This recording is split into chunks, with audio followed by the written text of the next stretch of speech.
नमस्कार. प्रकाश on basics वर आपलं स्वागत आहे. मी प्रकाश जो. ऋणांमागची विचारधारा गेल्या वेळेस आपण बघितली. देवऋण, ऋषीऋण, पितृऋण ही तीन महत्वाची आणि भूतमात्रांशी आणि मानवी समाजाचं ऋण उपकार हे उरलेले दोन भाग.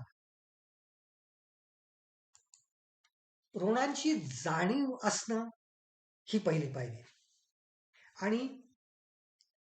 यज्ञाच्या कमिटमेंट प्रमाणे यज्ञ स्वरूपात त्यांची परतफेड करणं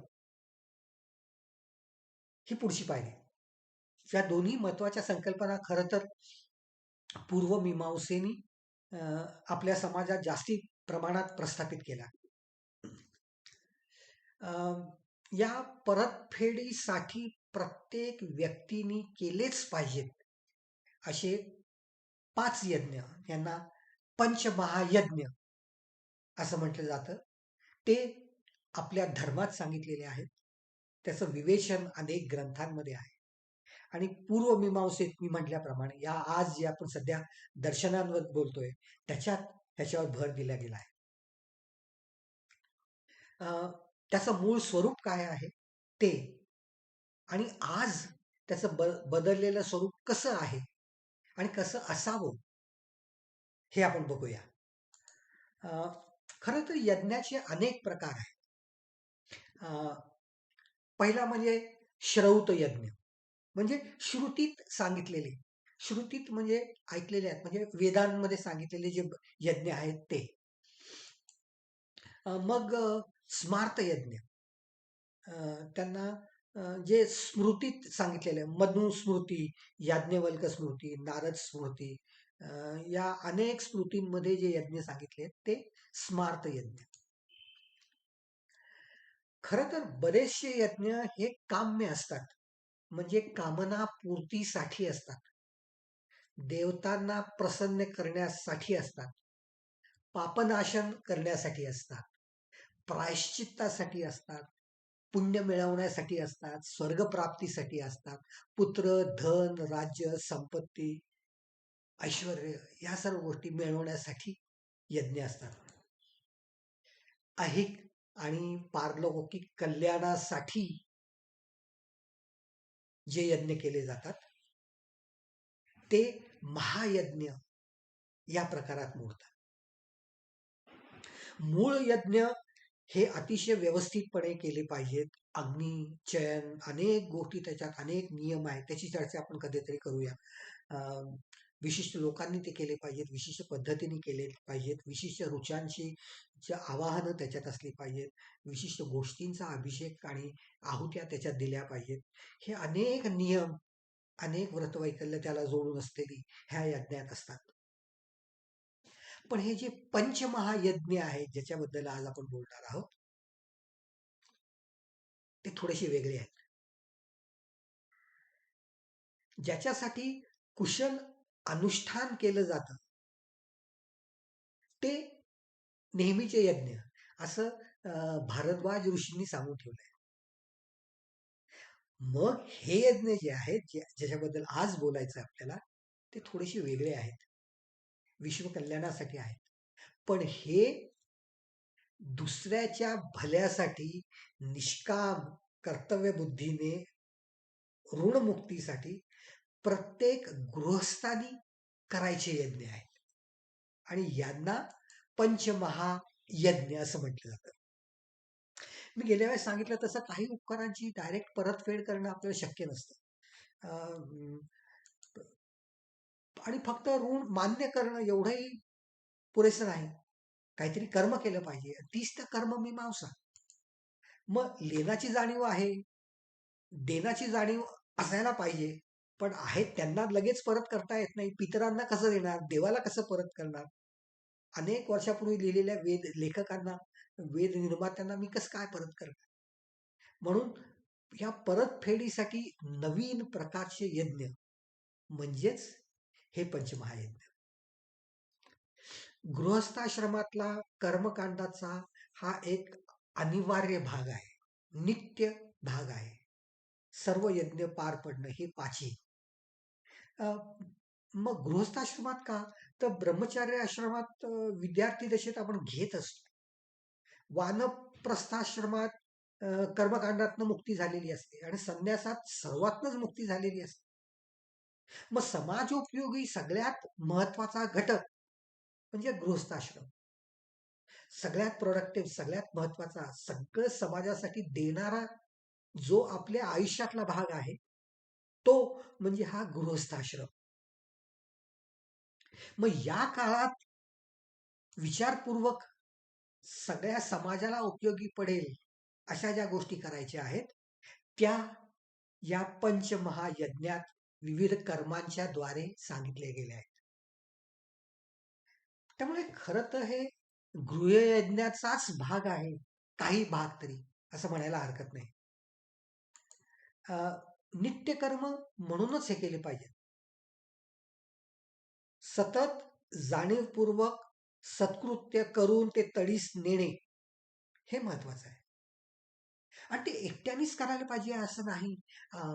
आजच्या काळात किंवा एक एक पिढी मागे सुद्धा असे काही वेगळेही यज्ञ केले गेले. भूदान यज्ञाबद्दल तुम्ही ऐकलेलं आहे. आज ही ज्ञानसत्र असं म्हटलं जातं. सत्र म्हणजे अनेक दिवस चालणारा अनुष्ठान किंवा यज्ञाचाच प्रकार आहे. मनुस्मृती, नारद पुराण, कालिका पुराण या ग्रंथांमध्ये महायज्ञांचा अर्थ काय आहे तो सांगितलेला आहे. ते कशासाठी आहेत ते सांगितलेले आहेत. आणि इनफॅक्ट मनुस्मृतीमध्ये ते एक श्लोक आहे ज्याच्यात एक एक शब्दांनी या पंचमहायज्ञांची व्याख्या किंवा ते काय आहेत हे सांगितलंय. मुळात ब्रह्मयज्ञ हा ऋषी ऋण फेडण्यासाठी, दैवयज्ञ हा निसर्ग ब्रह्म निर्माता आणि अतिंद्रिय शक्ती जी आहे म्हणजे पंचमहाभूत वगैरे यांचं ऋण फेडण्यासाठीचे. पितृयज्ञ हा पितरांसाठी, भूतयज्ञ हा इतर प्राणी मात्रांसाठी आणि नृयज्ञ हा इतर मानव समाजाचा ऋण फेडण्यासाठी आहे. हे आणि याची चर्चा मी गेल्या वेळेस केली, त्याची फक्त आठवण करून देतो. 5 शब्दात 5 यज्ञ म्हणजे काय आणि त्यांनी काय केलं पाहिजे, काय कर्म असायला पाहिजे, ते मी अशी म्हटल्याप्रमाणे सांगितलेलं आहे. ब्रह्मयज्ञासाठी अध्यापन केलं पाहिजे, पितृयज्ञासाठी तर्पण केलं पाहिजे, देवयज्ञाच्या स्वरूपात होम हवन केलं पाहिजे, भूतयज्ञाच्या साठी बली दिला पाहिजे. इथे बली हा प्राण्याचा वध असा नसून शिजवलेलं अन्न विश्वे देवासाठी आणि बाकीच्यांसाठी काढून ठेवणं म्हणजे बली, हे स्पष्ट केलं असलं पाहिजे. आणि नृयज्ञ म्हणजे अतिथी पूजन, अध्यापन, तर्पण, होम, बली आणि अतिथी पूजन या 5 गोष्टींनी हे 5 यज्ञ पूर्ण होतात असा श्लोक मनुस्मृतीमध्येच आहे. पण एवढंच पुरे आहे का? खरं तर नाही. त्यामुळे या ग्रंथांमधनं आणि बाकीच्या ग्रंथांमधनंही याच्या पुढचे विचारही मांडण्यात आले आहेत. हे खरं तर यज्ञाचं उत्क्रांत स्वरूप आहे. ही कमिटमेंट आहे. मी हे करीन, मी हे न चुकता करीन, हे नित्य कर्म म्हणून मी करेन. नैतिक, धार्मिक, सामाजिक जाणीव आणि आदर्श आचरणाचा भाग म्हणून प्रत्येकाने करावं अशी ही गोष्ट आहे. कालानुसार त्याचे बदल झाले. वेदात सांगितलं होतं त्याच्यातली थोडीशी पुढची पायरी स्मृतींमध्ये आहे. स्मृतींमधले विचार समाज बदलला तसं पूर्वमीमांसेमध्ये त्याच्यात आणखीन प्रगती करण्यात आली. 600-700 वर्षापूर्वी पूर्वमीमांसा आली. 200-300 वर्षापूर्वी हा समाज घटक जसा बदलत गेला तसं त्याच्यातही प्रगती झाली.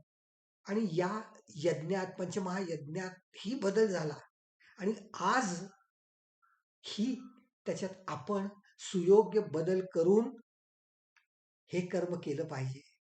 करत नसाल तर नक्कीच केलं पाहिजे. प्रत्येक टप्प्यात त्याची व्याप्ती वाढत गेली आहे असं आपल्याला जाणवेल. समाज जसा वाढला तसा ही सामाजिक जाण आणि गोष्टी याही वाढल्या आणि हीच खरं तर आपल्या धर्माची ताकद आहे. प्रत्येक धर्माचा मूळ अर्थ आणि आज आपण कसा वापरला पाहिजे याची चर्चा आपण करूया आणि ते माझ्या दृष्टीने जास्ती महत्वाचं आहे. आज काही यज्ञांपासून आपण सुरुवात करूया आणि मूळ विचार काय होते हेही बघितलं पाहिजे. आधी देवयज्ञ. देवयज्ञ हा अजूनही जवळपास मूळ स्वरूपात जसा सांगितला गेला आहे तसाच केला जावा, काही प्रमाणात बदल करू असं अपेक्षित आहे. अर्थात तो यज्ञ केला तर हा त्याच्या मागचा एक वेगळा भाग आहे. आधीच्या काळी खरं तर त्याचे 2-3 भाग होते. एक म्हणजे नित्य. नित्य म्हणजे जे रोज गृहस्थानी करायचे ते म्हणजे अग्निहोत्र, म्हणजे घरात अग्नी प्रज्वलित ठेवणं आणि त्याच्यात तूप किंवा इतर प्रकारांनी आहुती देणं हे अपेक्षित होतं. आणि मग ह्याच्या मागची कारणं तेव्हाही विशद करण्यात आली होती. यालाच खरं तर होम हवन असं म्हटलं जातं. याच्यात अपेक्षा अशी होती की त्या धुरानी आणि बाकीच्या गोष्टींनी आहुती दिल्यामुळे ही सर्व आहुती ही खरं तर सूर्यापर्यंत पोचते, सूर्यनारायणाला पोचते आणि या धुरानी वातावरण शुद्धी होते. सूर्यापर्यंत पोचलेलं ही ही आहुती याचा परिणाम म्हणून पर्जन्य निर्मिती होते. त्याच्यातनंच अन्य धान्य निर्माण होतं. त्यातनंच बाकीच्या आपल्या भोवतीच्या सर्व गोष्टी निर्माण होतात आणि आपलं वातावरण आणि आपल्या भोवतीचं सर्व काही हे शुद्ध, पवित्र, छान राहतं. ही त्याची मूळ संकल्पना आहे. आणि मग हे केलेच पाहिजेत. याला जोडून आणखीन काही गोष्टी रोज केल्या पाहिजे. म्हणजे त्रिसंध्या.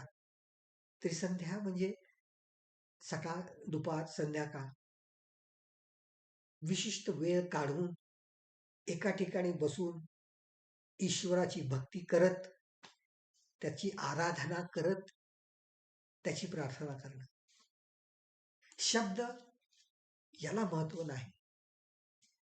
ती जाणीव की तो कर्ता करविता आहे आणि माझं त्याला नमन आहे. हे रोज केलं पाहिजे आणि याच्यामुळेच आपला मुळाशी संबंध राहील, टिकून राहील. सगळ्यांच्या भल्यासाठी निर्माता, नियंता कोण आहे, ब्रह्म काय, परमेश्वर काय, याच्यासाठी करायचा हा रोजचा भाग. यात आराधनाही आहे, आहुती आहे आणि यात जे काय तुम्ही आहुती म्हणून द्याल ते स्वकष्टार्जित असणं अपेक्षित आहे. हलवायाच्या घरावर तुळशीपत्र ठेवता येत नाही. जी काय आहुती द्यायची ती स्वकष्टार्जित असली पाहिजे, अशा नियम आहे. आणि मग काही नैमित्तिकही आहेत यात. पीक आल्यावर किंवा आपल्या घरात आपल्याला काहीतरी चांगलं घडल्यानंतर करायचे काही विधी आहेत. तेही खरं तर याचाच भाग आहे. आज आपण काय करतो आणि काय नाही याचा आत्मपरीक्षण करून आपलं आपण ठरवावं. रेग्युलर संध्या दर्शनात जमणार नसेल तर मानस पूजा तरी करावी आणि त्याच्यातनं त्याची आठवण ठेवावी. हा महत्वाचा भाग. यात खरं तर आणखीन एक गोष्ट आहे. हा परमेश्वर, मग ह्याला मी देणार काय हो? परमेश्वर मी काय देणार त्याला?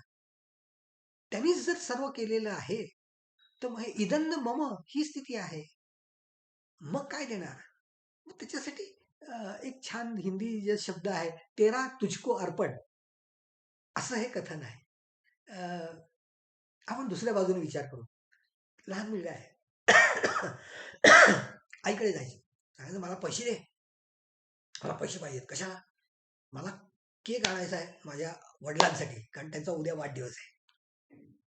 आणि मग तो मुलगा वडिलांसाठी केक घेऊन येतो आणि वडिलांनाही खूप आनंद होतो, आईलाही आनंद होतो, मुलालाही आनंद होतो.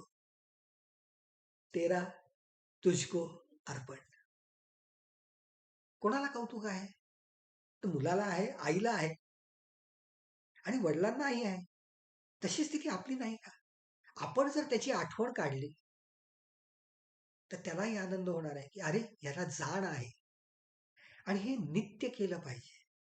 रोज कुठेतरी त्याची जाणीव असली पाहिजे.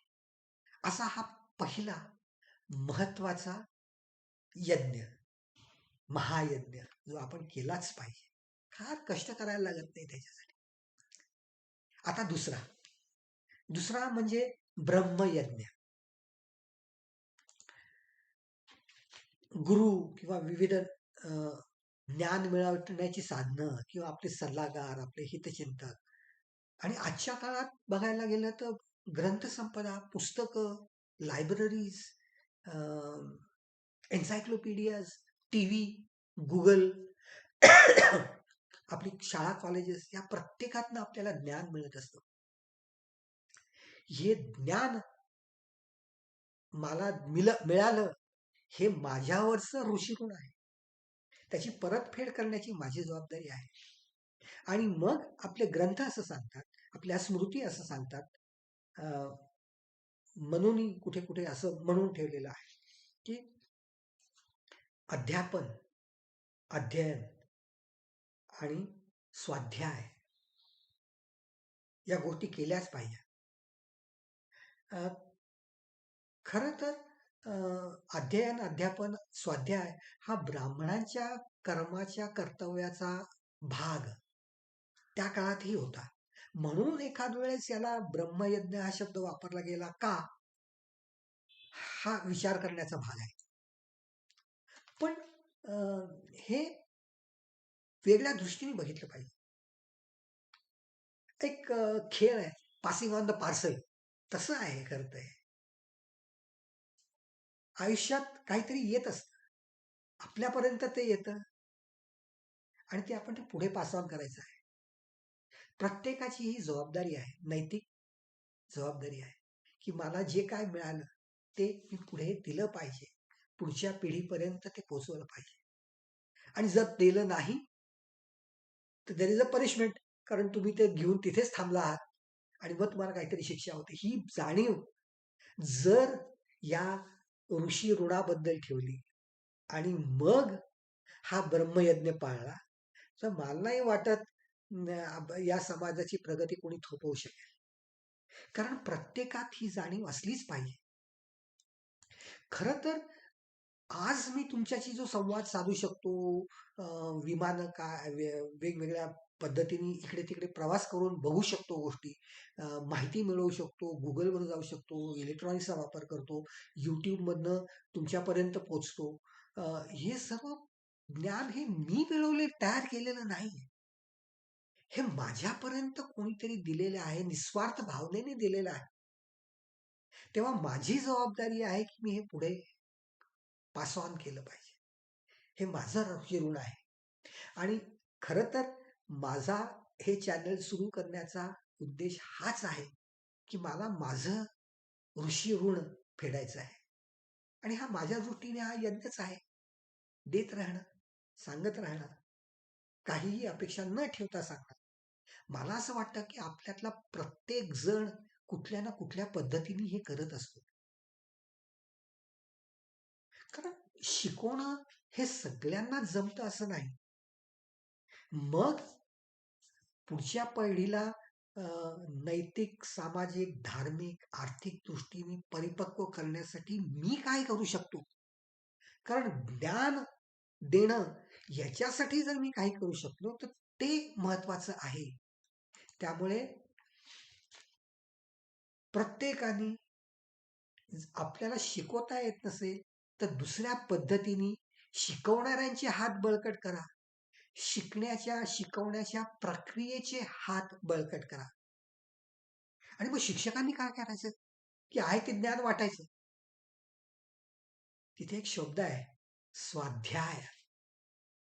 स्वतः अभ्यास करत राहायला पाहिजे, अध्ययन करत राहायला पाहिजे. खूप पूर्वी मी एक शब्द वापरला होता, निधिध्यासन. हा त्याचा भाग आहे. माझ्याकडे असलेलं ज्ञान हे मी विचारपूर्वक पुढे पास ऑन करताना त्याच्यात आणखीन काही सुधारणा करता येते का? त्याच्यावर मी विचार मंथन केलं आहे का? ते आणखी सोपं केलेलं आहे का? त्यात काही प्रगती झाली आहे का? आणि मग मी ते पुढे दिलंय का? हे पाळलं पाहिजे. मग असं करण्यासाठी काय काय करायला पाहिजे? तर जर मला शिकवणं शक्य नसेल, तर मी दुसरं काहीतरी केलं पाहिजे. आपल्या मुलांना वेळ नसेल, तर आपण आपल्या नातवंडांपर्यंत आपल्याकडे जे ज्ञान असेल ते द्यावं. शैक्षणिक ज्ञान असेल ते दिलं तर उत्तमच. पण धर्मज्ञान असू शकतं, नीतिमूल्य असू शकतात, ती आपण त्यांच्यापर्यंत पोहोचवली पाहिजेत. कथांमधनं पोहोचवली पाहिजेत, सांगून, उदाहरण देऊन किंवा त्यांच्यासमोर स्वतःचं उदाहरण ठेवून ही पुढे दिली पाहिजेत. आपल्या दृष्टीने, प्रत्येकाच्या दृष्टीने हा महायज्ञच आहे. आपली संस्कृती पुढे नेणाऱ्याचे हात बळकट करणं महत्वाचं आहे. ज्यांना अध्यापन शक्य आहे त्यांनी अध्यापन करावं. बाकीच्यांनी निरूपण करावं. बाकीच्यांनी प्रवचन करावी. अशा पद्धतीने ज्ञान सरळ सरळ द्यावं किंवा हात बळकट करावे. जुन्या काळी गुरु गुरुही राहायचं आणि शिक्षण घ्यायचं. मग गुरु किती लोकांचं करणार? किती किती त्यालाही काहीतरी मर्यादा आहेतच का नाही त्याच्या ताकदीला. मग ही त्या काळी सुद्धा समाजाची जबाबदारी होती आणि ती तशी पाळली गेली. त्याच्यासाठी अनेक गोष्टी केल्या गेल्या. त्यामुळे शिष्याला समाजात जाऊन ओम भवती भिक्षांदेही करून आपलं अन्न मिळवणं आणि उदरनिर्वाह स्वतःचा करणं, आपल्या बरोबरच्या बाकीच्या विद्यार्थ्यांचा, विद्यार्थी गणांचा निर्वाह करणं, एका घरातच भिक्षा घेणं, लिमिटेड प्रमाणात भिक्षा मागणं, सगळ्यांना पुरेल अशी भिक्षा मागणं, थोडीशीच आपल्या गरजेपुरतीच भिक्षा मागणं, इथपासनं ती सुरुवात आहे. आणि मग ही जाणीव त्या काळी आल्यानंतर समाजाचं पण हे देणं आहेच की. आणि आपल्याकडे मला आठवतं ते मी लहान असताना 60-70 वर्षापूर्वीपासनं पुण्यात पद्धत होती वार लावून जेवायचं. त्याच्या आधीचे जवळजवळ 100 वर्ष ही प्रथा चालू असेल. एक ठराविक दिवशी विद्यार्थ्यांनी एखाद्या घरात जायचं. गृहस्थांनी सांगून ठेवल्याप्रमाणे त्याला जेवणाची त्याची व्यवस्था करण्यात यायची. त्या वारी त्यांनी त्या घरी जाऊन जेवायचं आणि काहीही न विचार करता, काहीही दान न घे, काहीतरी उपकार म्हणून पैसे देणं असा प्रकार नाही. हे माझ्यावर माझ्या समाजाने केलेलं ऋण आहे, जे मी जगतोय ह्याची जाणीव त्या विद्यार्थ्याला असणं. आणि मग आज एका ठिकाणी, दुसऱ्या दिवशी दुसऱ्या ठिकाणी असं करून स्वतःचं शिक्षण पूर्ण करणं, ही पद्धत त्या काळात सुद्धा होती. मला आठवतं माझे स्वतःचे सासरे, मला आठवतं त्यांचं शिक्षण असंच त्यांच्या नातेवाईकांकडे राहून वार लावून इकडे तिकडे असं झालं. आणि इंजिनिअरिंग कॉलेजमध्ये उत्तम पहिल्या क्रमांकाने हा माणूस पास झाला आणि त्यांनी त्याच्या आयुष्यात अनेक विद्यार्थ्यांचं शिक्षण अशा पद्धतीने नातेवाईकांचंही पूर्ण केलं. म्हणजे हे ऋण आहे. माझा मामाही असाच शिकला. त्यामुळे ही आपल्याकडे परंपराच आहे. वार लावून जेवायचं किंवा कोणीतरी मदत म्हणून आपल्याला शिक्षण द्यायचं आणि मग परतफेड म्हणून आपण त्यांचं शिक्षण किंवा दुसऱ्या कोणाचं तरी शिक्षण पूर्ण करायचं. हे आपलं ब्रह्मऋण आहे, जे आपण ऋषी ऋणाच्या स्वरूपात ब्रह्मयज्ञ करून पूर्ण करतो. आज सरकार लोकांना शिक्षण देते, पण सरकार किती पूर्ण करणार? मग शिष्यवृत्त्या आहेत. मग आपण बाकीच्या समाजाने काय केलं पाहिजे? तर शालेय साहित्य पुरवलं जातं. कितीतरी लोक स्वतःच्या नावाने शिष्यवृत्त्या देतात, हॉस्टेल्स चालवतात, रोटरी सारख्या संस्था पुस्तकं, शालेय गोष्टी यांचं वाटप करतात, गणवेश वाटतात. या सर्व सोयी समाज स्वतःहून किंवा एकत्रितपणे अशा पद्धतीने आपलं ऋण फेडत असतो. हाच खरं तर आपला ब्रह्मयज्ञ आहे. समाजाचा आणि सृष्टीचा विकास ज्यातून होतो, जाणीवपूर्वक तोच हा खरं तर ब्रह्मयज्ञ. ब्रह्मयज्ञ प्रत्येकाने केलाच पाहिजे हे आपण लक्षात ठेवलं पाहिजे. आज मी 2 यज्ञांची चर्चा केली. आणखीन 3 यज्ञ आहेत आणि त्यांचीही चर्चा आपल्याला करायची आहे. मी जे काय सांगितलं आज त्याच्यावर विचार करा. आत्मपरीक्षण करा. आपण काही करतोय का नाही याचाही विचार करा. आपल्याकडनं काही करणं शक्य आहे का? याचाही विचार करा. मित्रपरिचितांना सांगा, बाकीच्यांना सांगा. या चॅनलला लाईक करा, सबस्क्राईब करा. काही शंका असतील तर नक्कीच विचारा. पुढच्या 3 महायज्ञांची चर्चा करण्यासाठी आपण पुढच्या वेळेस 15 दिवसांनी भेटू. तोपर्यंत नमस्कार.